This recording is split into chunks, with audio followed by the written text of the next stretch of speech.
What's up, Flow family? Welcome back to another video with your local Flow prodigy. If it is your first time on this channel, I'm Brendan Perez, and don't forget to hit that red subscribe button to see more videos like this one.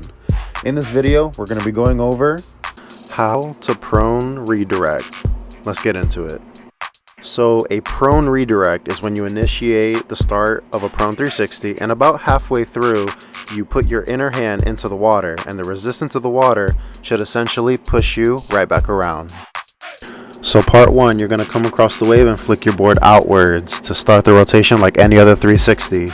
And about halfway into your spin, you're going to take your inner arm and completely lock it out into the water. It'll be the resistance of the water that pushes your hand and your entire body back from the way that you came from, and you'll be able to ride away. Now, if you wanted to have a little bit of fun, start that same rotation up like any other 360, and if you wanted to, lock that first arm out for the first redirect, grab your board again, and you can even go for a second redirect in a row and ride away nice and smooth. Now, in terms of style, there are two different ways of doing the redirect.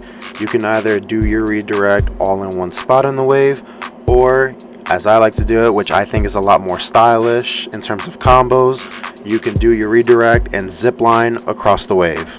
Now, that's just my personal preference. I think that zip lining across the wave is usually a lot more stylish, especially when you add it into combos. Now, once you start becoming more comfortable and even consistent with this trick, you can then start adding it into small combos like these.